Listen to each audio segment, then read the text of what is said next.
ओम शांति। ओम शांति।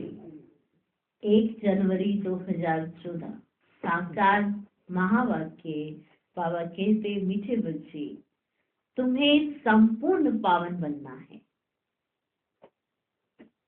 तुम्हें संपूर्ण पावन बनना है, इसलिए कभी किसको दुख नहीं दो।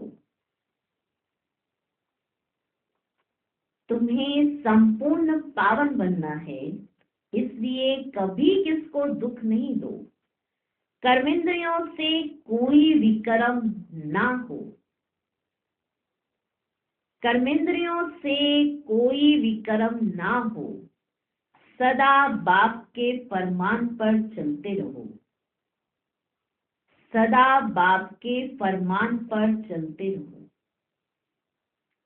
तुम्हें संपूर्ण पावन बनना है, इसलिए कभी किसको दुख नहीं दो। कर्मेंद्रियों से कोई विकर्म ना हो। सदा बाप के फरमान पर चलते रहो। प्रश्न, पत्थर से पारस बनने की युक्ति क्या है? पत्थर से पारस बनने की युक्ति क्या है? कौन सी बीमारी इसमें विघ्न रूप बनती है? पत्थर से पारस बनने की युक्ति क्या है? कौन सी बीमारी इसमें विघ्न रूप बनती है?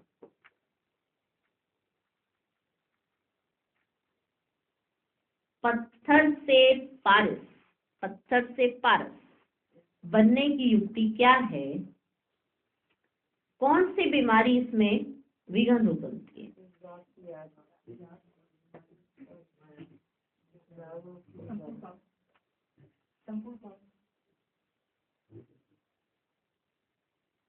उत्तर, पत्थर से पारस बनने के लिए पूरा नारायणी नशा चाहिए। युक्ति है, पूरा नारायणी नशा चाहिए। देह अभिमान टूटा हुआ हो। देह अभिमान टूटा हुआ हो। ये देह अभिमान ही कड़े ते कड़ी बीमारी है। ये देह अभिमान ही कड़े ते कड़ी बीमारी है। जब तक देही अभिमानी नहीं, तब तक पारस नहीं बन सकते। जब तक देही अभिमानी नहीं, तब तक पारस नहीं बन सकते। पारस बनने वाले ही बाप के मददगार बन सकते हैं। पारस बनने वाले ही बाप के मददगार बन सकते हैं। दूसरा पॉइंट, सर्विस भी तुम्हारी बुद्धि को सोने का बना देगी। सर्विस भी तुम्हारी बुद्धि को सोने का बना देगी। इसके लिए पढ़ाई पर पूरा अटेंशन चाहिए। इसके लिए पढ़ाई पर पूरा अटेंशन चाहिए। सर्विस भी तुम्हारी बुद्धि को सोने का बना देगी। इसके लिए पढ़ाई पर पूरा अटेंशन चाहिए। ठीक। पत्थर से पारस बनने की युक्ति क्या है? कौन सी बीमारी इसमें विघ्न रूप बनती है? पत्थर से पारस बनने के लिए पूरा नारायणी नशा चाहिए। देह अभिमान टूटा हुआ हो। ये देह अभिमान ही कड़े से कड़ी बीमारी है। जब तक देही अभिमानी नहीं, तब तक पारस नहीं बन सकते। पारस बनने वाले ही बाप के मददगार बन सकते हैं। सर्विस भी तुम्हारी बुद्धि को सोने का बना देगी। इसके लिए पढ़ाई पर पूरा अटेंशन चाहिए। ठीक, लिख लिया? ओके, चलो। सीट चेंज होने से कुछ परिवर्तन हुआ कि नहीं? वाह तो है ना साथ में? हाँ, तो सीट बदल गई। कहीं वाह उसी के साथ तो नहीं छोड़ दी है ना साथ में? चलो सुने। ओम शांति। रूहानी बच्चों प्रति रूहानी बाप सावधानी देते हैं कि बच्चे अपने को संगम युगी समझो। सतयुगी तो नहीं समझेंगे, तो ब्राह्मण ही अपने को संगम युगी समझेंगे, और तो सभी अपने को कलयुगी समझेंगे। बहुत फर्क है सतयुग और कलयुग, स्वर्गवासी और नरकवासी। तुम तो ना स्वर्गवासी हो ना नरकवासी, तुम हो पुरुषोत्तम संगमवासी। कौन हो? पुरुषोत्तम संगमवासी। इस संगम युग को तुम ब्राह्मण ही जानते हो और कोई नहीं जानते। तुम भर जानते भी हो परंतु भूल जाते हो, जानते हो परंतु तुम भूल जाते हो। अब मनुष्यों को कैसे समझाएं? वे तो रावण की जंजीरों में फंसे हुए हैं। राम राज्य तो है ही नहीं, रावण को जलाते रहते हैं। इससे सिद्ध है कि रावण राज्य है। राम राज्य क्या है और रावण राज्य क्या है, ये भी देखो बच्चे, तुम समझते हो पर नंबरवार समझते तो हो पर नंबरवार। बाप आते हैं संगम युग पर, तो ये भेंट भी अभी की जाती है सतयुग और कलयुग की। कलयुग में रहने वालों को नरकवासी और सतयुग में रहने वालों को स्वर्गवासी कहा जाता है। स्वर्गवासी को पावन, नरकवासी को पतित कहा जाता है। तुम्हारी तो बच्चे बात ही निराली है। तो तुम इस पुरुषोत्तम संगम युग को जानते हो, तुम समझते हो हम ब्राह्मण हैं। वर्णों वाला चित्र भी बहुत अच्छा है, इस पर भी तुम समझा सकते हो।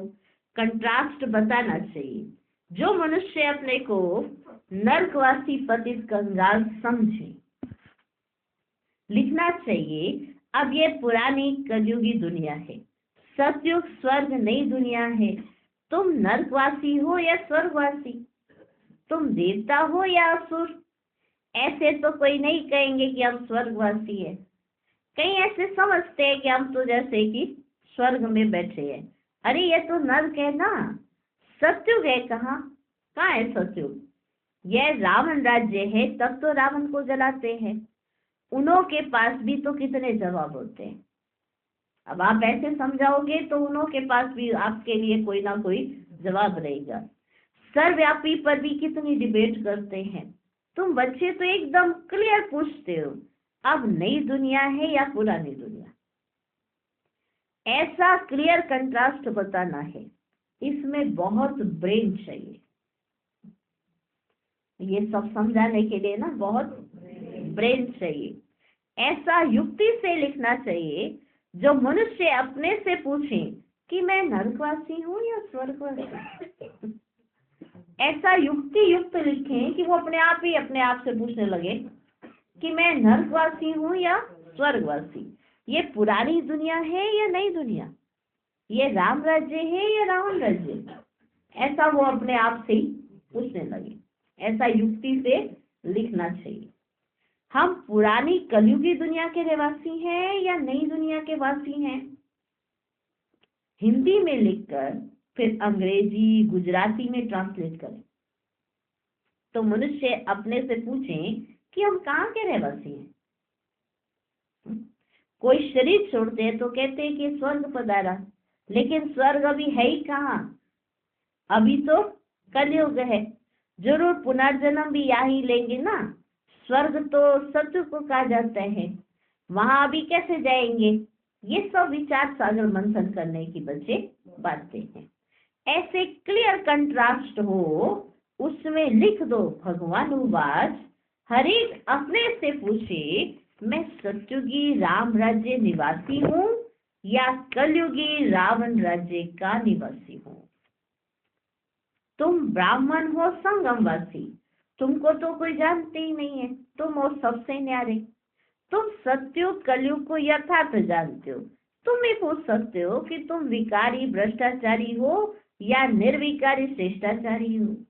ये तुम्हारा किताब भी बन सकता है। नई नई बातें निकालनी पड़े ना, जिससे मनुष्य समझें कि ईश्वर सर्वव्यापी नहीं है। ईश्वर सर्वव्यापी नहीं है। तुम्हारी ये लिखत देख आप ही अंदर से पूछेंगे, इसको आयरस तो सब कह देंगे। सतयुगी जीती राज्य तो इनको कोई कह ही ना सके। ये हेल है या हेवन है। ऐसी फर्स्ट क्लास लिखत लिखो कि मनुष्य अपने को समझ जाए कि हम बरोबर इस समय नर्कवासी पद देते हैं, हमारे में कोई दैवी गुण नहीं है। कलयुग में सत्युगी कोई हो ही ना सके। ऐसे विचार सागर मंथन कर लिखना चाहिए। उनको अपने आप ही समझ आ जाए कि हम कौन है। आप समझाओ वो एक अलग बात है, लेकिन ऐसी लिखत होनी चाहिए जो अपने आप ही जज करे कि हम इस समय कौन है। जो ओटे सो अर्जुन। गीता में अर्जुन का नाम दिया है। बाबा कहते हैं ये जो गीता है ना, उसमें आटे में नून है। नून माना नमक। नून और चीनी में कितना फर्क है, वह मीठा वह खारा।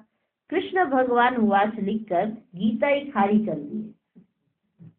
पहले मीठी गीता होती है अगर शिव भगवान वाच होता, क्योंकि सबको समझ आता कि ये हमारी भी है। अभी श्री कृष्ण भगवान वाच लिखकर गीता ही खारी कर दी है। मनुष्य कितना दलदल में फंसे पड़ते हैं। बेचारों को ज्ञान के राज का भी पता नहीं है। ज्ञान भगवान तुमको ही सुनाते हैं और किसको पता ही नहीं है। नॉलेज तो बच्चे बहुत सहज है, परंतु भगवान पढ़ाते हैं यह भूल जाते हैं। टीचर को ही भूल जाते हैं, नहीं तो स्टूडेंट कभी टीचर को भूलते ही नहीं है। घड़ी घड़ी कहते हैं बाबा हम आपको भूल जाते हैं। नहीं तो कोई स्टूडेंट ऐसा कहेगा टीचर जी मैं भूल गया कि आप मेरी टीचर। पिताजी मैं भूल गया कि आप मेरे पिताजी। कोई ऐसा ना तो बच्चा कहेगा ना ऐसा स्टूडेंट कहेगा, लेकिन बाबा को बच्चे घड़ी घड़ी क्या कहते हैं, बाबा कुछ ऐसा करो, कुछ ऐसी छड़ी घुमा हमारे ऊपर कि हम आपको भूले नहीं। साफ बोलते हैं सामने से कि बाबा हम आपको भूल जाते। बाबा कहते हैं माया कम नहीं है, तुम दे अभिमानी बन पड़ते हो। बहुत विक्रम करते विक्रमी बन जाते हो। ऐसा कोई खाली दिन नहीं जो विक्रम ना हो। तो ऐसा कोई खाली दिन नहीं जो विक्रम ना होते हो। एक मुख्य विक्रम यह करते हो जो बाप के फरमान को ही भूल जाते हो। बाप फरमान करते हैं मन मना भव, अपने को आत्मा समझो। ये फरमान मानते नहीं है तो जरूर विक्रम ही होगा। बहुत पाप हो जाते हैं। बाप का फरमान बहुत सहज भी है तो बहुत कड़ा है, तो बहुत कड़ा भी है। बहुत सहज भी है बाप का फरमान तो बहुत कड़ा भी है। कितना भी माथा मारे फिर भी भूल जाएंगे, क्योंकि आधा कल्प का देह अभिमान है ना। 5 मिनट भी यथार्थ रीति याद में बैठ ही नहीं सकते। अगर सारा दिन याद में रहें फिर तो इनकी कर्मातीत अवस्था हो जाए। बाप ने समझाया है इसमें मेहनत है। तुम्हें जिस्मानी पढ़ाई तो अच्छी रीति पढ़ते हो, हिस्ट्री ज्योग्राफी पढ़ने की कितनी प्रैक्टिस है, परंतु याद की यात्रा का बिल्कुल ही अभ्यास नहीं। अपने को आत्मा समझ बाप को याद करना यह है नई बात। विवेक कहता है ऐसे बाप को तो अच्छी रीति याद करना चाहिए। जो मेरा बाप है और वो जो है, ऐसे बाप को तो हमें अच्छी रीति याद करना चाहिए। थोड़ा टाइम निकाल रोटी टुकड़ खाते हैं, वह भी बाबा की याद में। जितना याद में रहेंगे उतना पावन बनेंगे। ऐसे बहुत बच्चे हैं जिनके पास इतने पैसे हैं जो ब्याज मिलता है, जो उस पैसे का उनको ब्याज मिलता रहे। बाप को याद करते रोटी टुकड़ खाते रहे बस, परंतु माया याद करने नहीं देती। कल्प पहले जिसने जितना पुरुषार्थ किया है ना उतना ही करेंगे। टाइम लगता है, कोई जल्दी दौड़ी लगाकर पहुंच जाए या तो हो ना सके। इसमें तो दो बाप है, इसमें तो दो बाप है। बेहद के बाप को अपना शरीर तो है ही नहीं, वे इनमें प्रवेश होकर बात करते हैं, तो बाप की श्रीमत पर चलना चाहिए। बाप की श्रीमत पर चलना चाहिए। बाप बच्चों को यह श्रीमत देते हैं कि देह सहित सब धर्म छोड़ अपने को आत्मा समझो। तुम पवित्र आए थे, 84 जन्म लेते लेते तुम्हारी आत्मा पतित बनी। अब पावन बनने के लिए श्रीमत पर चलो। तब बाप गारंटी करते हैं तुम्हारे पाप कट जाएंगे, तुम्हारी आत्मा कंचन बन जाएगी, फिर वहां देह भी कंचन मिलेगी। जो इस कुल का होगा वे तुम्हारी बातें सुनकर ना सोच में पड़ जाएगा, कहेगा तुम्हारी बात तो ठीक है, बात तो तुम्हारी ठीक है।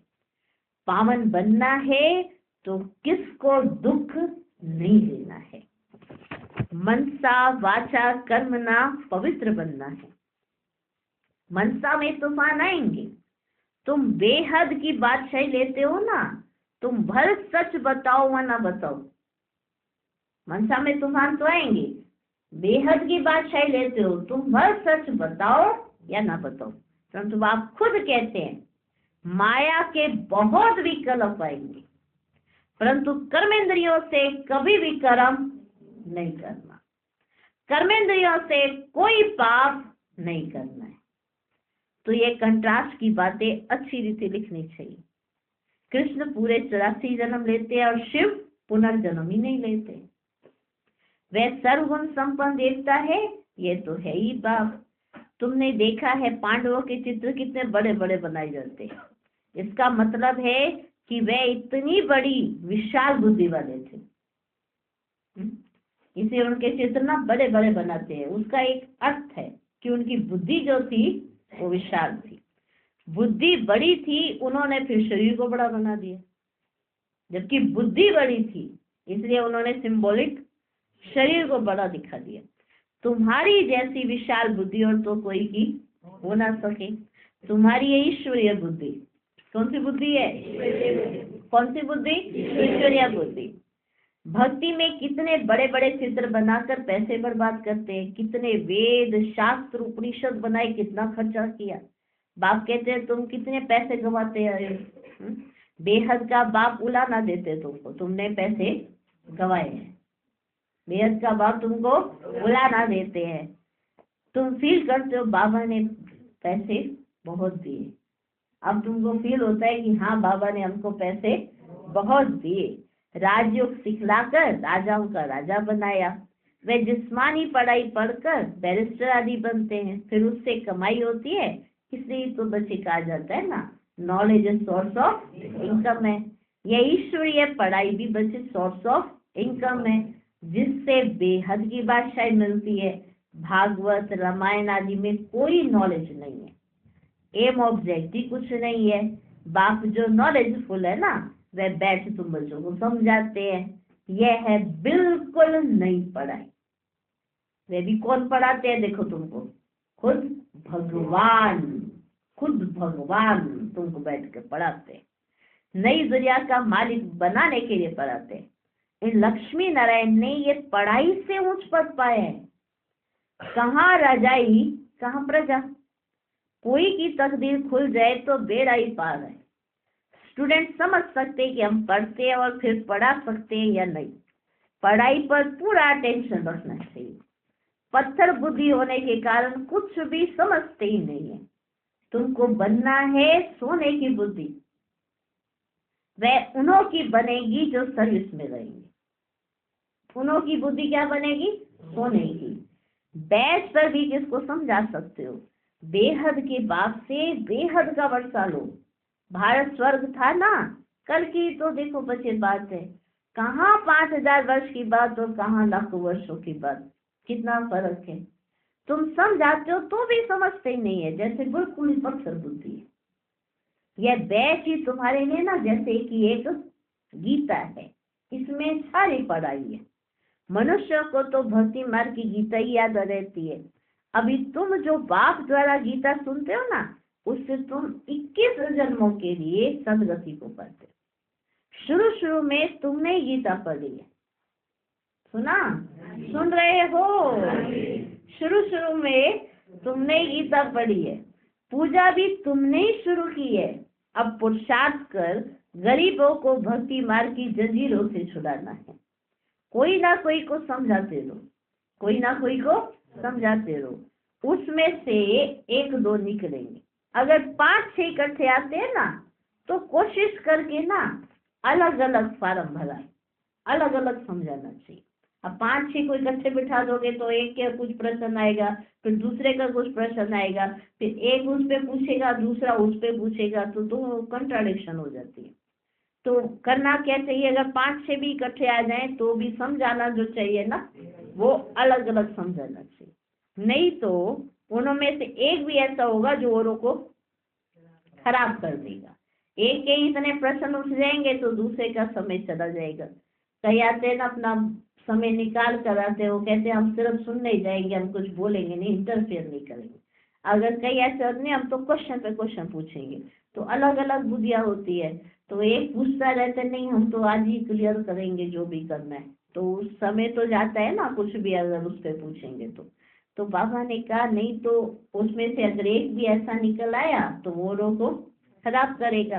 फार्म तो जरूर अलग भरो, 1-2 का देखें भी नहीं,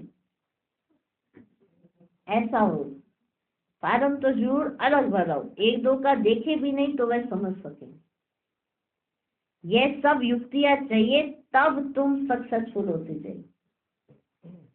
ये सब युक्तियां होनी चाहिए, कैसे समझाना है, क्या करना है, कैसे युक्ति युक्त चलना है। ये सब बाबा मुरली में देखो कैसे समझाए, कैसे बाबा ट्रेनिंग कराता है। हाँ, टीचर ट्रेनिंग तो होती ही है समझाने के लिए, पर बाबा की जो ट्रेनिंग है देखो वंडरफुल, मुरलियों के द्वारा। बाप भी व्यापारी है, जो होशियार होंगे ना वे अच्छा व्यापार करेंगे। बाप कितना फायदे में ले जाते हैं। झुंड जो इकट्ठा आए तो बोलो फार्म अलग अलग भरना है। अगर सब रिलीजियस माइंड हो तो इकट्ठा बैठा कर पूछना चाहिए, गीता पढ़ी है, देवताओं को मानते हो? बाबा ने कहा है भक्तों को ही सुनाना है। बाबा ने कहा है जो भी सुनाना मेरा भक्तों को सुनाना है। हमारे भक्त और देवताओं के भक्त वे जल्दी समझेंगे। माना शिव के मंदिर में जो जाते हैं और देवी देवताओं के मंदिर में तो जल्दी समझेंगे। पत्थर को पारस बनाना कोई मासी का घर नहीं है। पत्थर को पारस बनाना कोई मासी का घर नहीं है। देह अभिमान कड़े से कड़ी बहुत गंदी बीमारी है। जब तक देह अभिमान नहीं टूटा है तब तक सुधरना बड़ा मुश्किल है। इसमें तो पूरा नारायणी नशा चाहिए। हम अशरीरी आए, अशरीरी बनकर जाना है, यहाँ क्या रखा है? बाप ने कहा है मुझे याद करो, इसमें ही मेहनत है, ये बड़ी मंजिल है। चलन से मालूम पड़ता है ये अच्छे मददगार बनेंगे कल तो पहले में सर। उनकी चलन से पता पड़ता है कि कैसे मददगार बनने वाला बच्चा है। अच्छा, मीठे मीठे सिके लगे बच्चों प्रति माता पिता बाप दादा का याद प्यार और गुड मॉर्निंग। रूहानी बाप की रूहानी बच्चों को नमस्ते। हम रूहानी बच्चों की भी रूहानी बाप को नमस्ते नमस्ते नमस्ते। Good morning good morning good morning. हाँ जी, आ जाओ, सो जाओ, खा जाओ, पी जाओ, बैठ जाओ, नाच जाओ और खड़े हो जाओ। जो नहीं उठ सकते वो बैठ रहे हैं, देखते हैं कितने नहीं उठ सकते।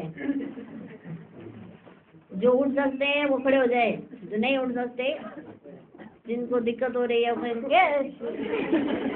बार बार खड़ा करे जा रहे हैं हमको, ऐसे ऐसे कहेंगे वो। करो जरा, वाह वाह वाह वाह, क्या करो, वाह वाह वाह दोनों हाथ ऊपर करो, नीचे करो, ऊपर करो, ऐसे करके घूम जाओ, वाह वाह वाह। नीचे आ जाओ, हाथ करो नीचे, ऐसे ही लग रहा है जैसे मतलब झुंड में आए हो। चलो बैठ जाओ।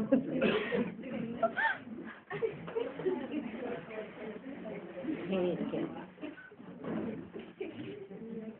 पंचों, आप कुर्सियाँ घूम गई आपकी, आप कुर्सियों को लेके घूम रहे हो ऐसे करके, वाह वाह। चलो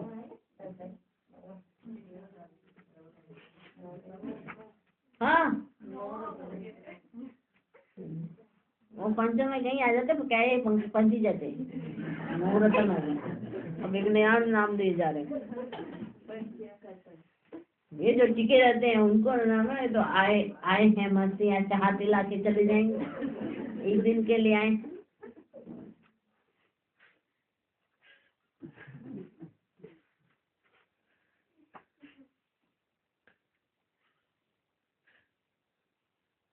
अभी बोलेगा क्या है, धारणा के लिए मुख्य सार। पहला पॉइंट, मनसा वाचा कर्मणा पवित्र रहना है। मनसा वाचा कर्मणा पवित्र रहना है। कर्मेंद्रियों से कोई भी कर्म ना हो, इसकी संभाल करनी है।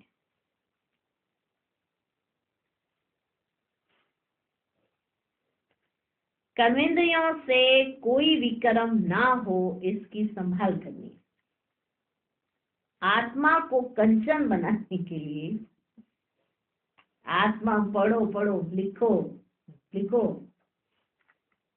इधर देखी जा रही, आत्मा को कंचन बनाने के लिए याद में जरूर रहना है। मनसा वाचा कर्मणा पवित्र रहना है। कर्मेंद्रियों से कोई भी कर्म ना हो, इसकी संभाल करनी है। आत्मा को कंचन बनाने के लिए याद में जरूर रहना है। दूसरा पॉइंट, देह अभिमान की कड़ी बीमारी से छूटने के लिए, देह अभिमान की कड़ी बीमारी से छूटने के लिए नारायणी नशे में रहना है।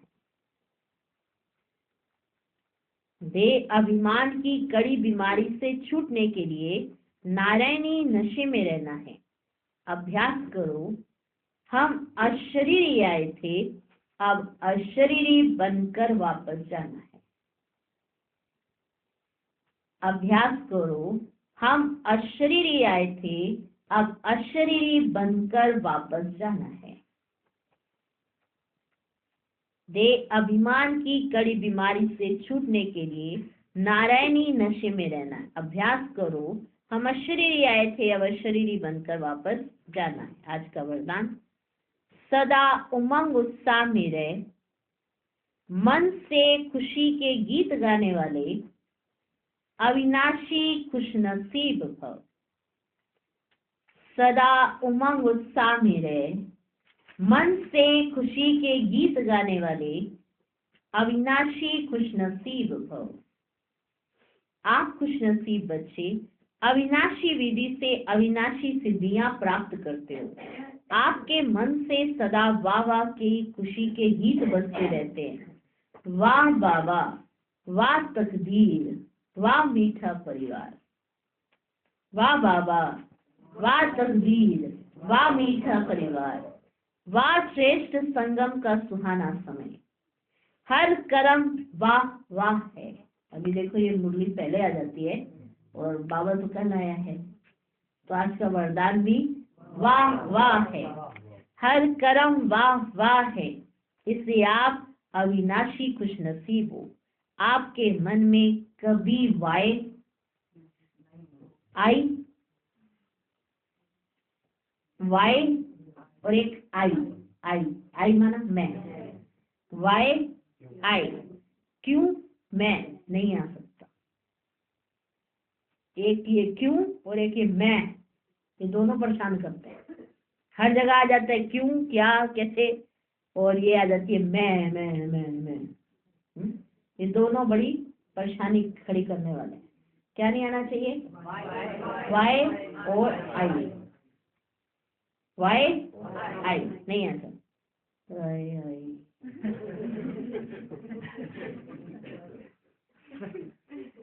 वाई आई अभी का दृश्य है, वाई आई कितना एकदम अंदर कितना सन्नाटा रहता होगा नहीं, बाहर कितना शोर हो रहा है, अंदर का कितना सन्नाटा है वृत्ति के अंदर। वाई आई नहीं आ सकता, भाई बात कैसे आते हैं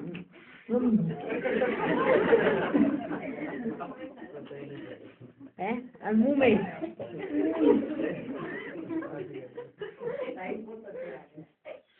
बड़े अच्छे स्टाइल आते हैं ऐसे सब बच्चों को। मम्मा इधर पढ़ रही है, अब इधर आई आई हमसे ज्यादा बच्चे जानते हैं कि कब देखेंगी कब पढ़ेंगी। हमें नहीं पता होगा नेचुरल में कि ये कब देखेंगी कब पढ़ेंगी, तब तक वो ऐसे कर लेते।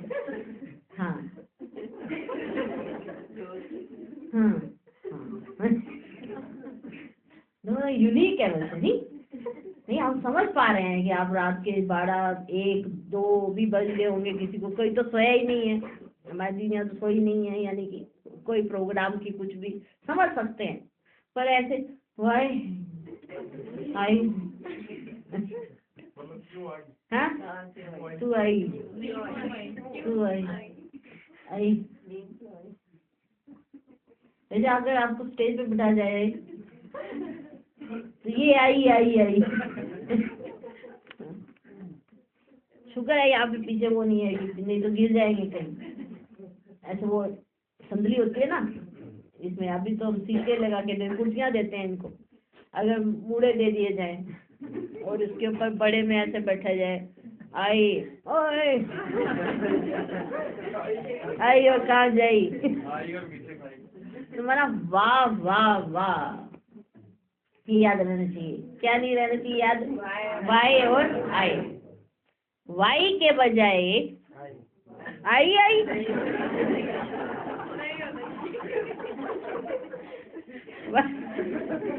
वाई के बजाय वाह वाह और आई के बजाय बा बा बा बा शब्द ही आता है। ठीक, वाई के बजाय वाह वाह और आई के बजाय बाबा बाबा शब्द ही आता है। ठीक, स्लोगन। जो संकल्प करते हो उसे अविनाशी गवर्नमेंट की स्टैंप लगा दो तो अटल रहेंगे।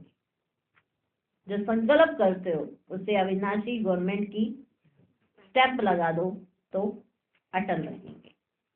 माना उस संकल्प पर आप अटल रहेंगे अगर अविनाशी गवर्नमेंट की उस पर स्टैंप लगवा दो। जैसे किसी को बता दो मैंने ये संकल्प कर लिया है, मानो आम जैसे घर में भी मैंने ये सोचा है तो वो उसको भूल जाता है, दूसरे को याद रहता है, वो घड़ी घड़ी उसे याद कराता है। हाँ, क्या पुरुषार्थ करो, तुमने तो बड़ा तीव्र पुरुषार्थ सोचा है, बड़े योगी आए अच्छे। माना घड़ी घड़ी मान लो बता दो किसी को कि हम अब आगे से ये आज हम बाबा से प्रतिज्ञा करके आए कि ये नहीं करेंगे, आप भूल जाओगे, आपको अमृत वेले याद कराना, पर सोते जागते उठते बैठते आपको याद कराया जाएगा। इसलिए बाबा ने कहा किसी महारथियों का सहयोग चाहिए हो तो ले लेना। तो हर एक के पास एक एक महारथी जरूर होगा, है कि नहीं है?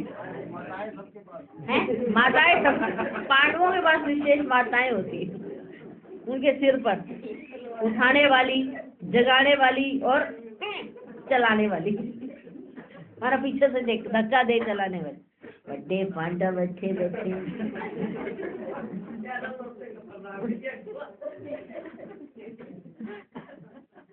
ठीक है, हैं? माताओं के ऊपर माताओं बैठेगी, मम्मा बैठी ठीक है।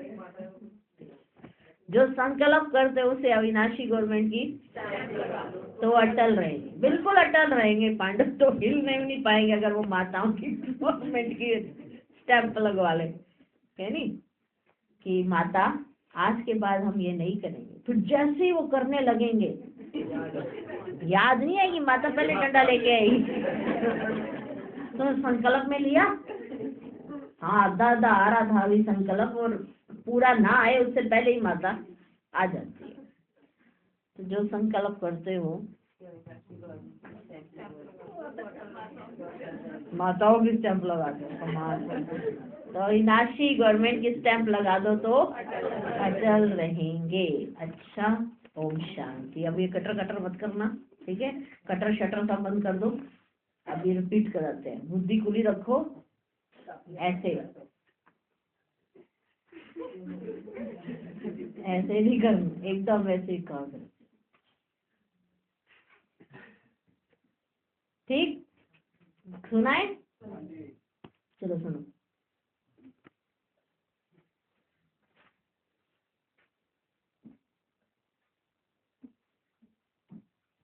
ओम शांति। 1 जनवरी 2014 साकार महावाक्य। बाबा कहते, मीठे बच्चे, तुम्हें संपूर्ण पावन बनना है, इससे कभी किसको दुख नहीं दो, कर्मेंद्रियों से कोई विकर्म ना हो, सदा बाप के फरमान पर चलते रहो। आज का प्रश्न, पत्थर से पारस बनने की युक्ति क्या है? कौन सी बीमारी इसमें विघ्न रूप बनती है? उत्तर, पत्थर से पारस बनने के लिए पूरा नारायणी नशा चाहिए। देह अभिमान टूटा हुआ हो, ये देह अभिमान ही कड़े से कड़ी बीमारी है। जब तक देही अभिमानी नहीं, तब तक पारस नहीं बन सकते। पारस बनने वाले ही बाप के मददगार बन सकते हैं। सर्विस भी तुम्हारी बुद्धि को सोने का बना देगी। इसके लिए पढ़ाई पर पूरा अटेंशन चाहिए। धारणा के लिए मुख्य सार, पहला पॉइंट, मनसा वाचा कर्मणा पवित्र रहना है। कर्मेंद्रियों से कोई विकर्म ना हो, इसकी संभाल करनी है। आत्मा को कंचन बनाने के लिए याद में जरूर रहना है। दूसरा पॉइंट, देह अभिमान की कड़ी बीमारी से छूटने के लिए नारायणी नशे में रहना है। अभ्यास करो, हम अशरीरी आए थे, अब अशरीरी बनकर वापस जाना है। आज का वरदान, सदा उमंग उत्साह में रह, मन से खुशी के गीत गाने वाले अविनाशी खुशनसीब भव। आप खुशनसीब बच्चे अविनाशी विधि से अविनाशी सिद्धियां प्राप्त करते हो। आपके मन से सदा वाह वाह की खुशी के गीत बजते रहते हैं। वाह बाबा, वाह तकदीर, वाह मीठा परिवार, वाह श्रेष्ठ संगम का सुहाना समय, हर कर्म वाह वाह है। इसलिए आप अविनाशी खुशनसीब हो। आपके मन में कभी वाय आई नहीं आ सकता। माना क्यों और मैं, ये नहीं आ सकता। वाय के बजाय वाह वाह और आई के बजाय बाबा बाबा शब्द ही आता है। आज का स्लोगन, जो संकल्प करते हो उसे अविनाशी गवर्नमेंट की स्टैंप लगा दो तो अटल रहेंगे। ओम शांति। हाँ जी, ठीक, ओके, बढ़िया। चलो बाबा की याद में चलो।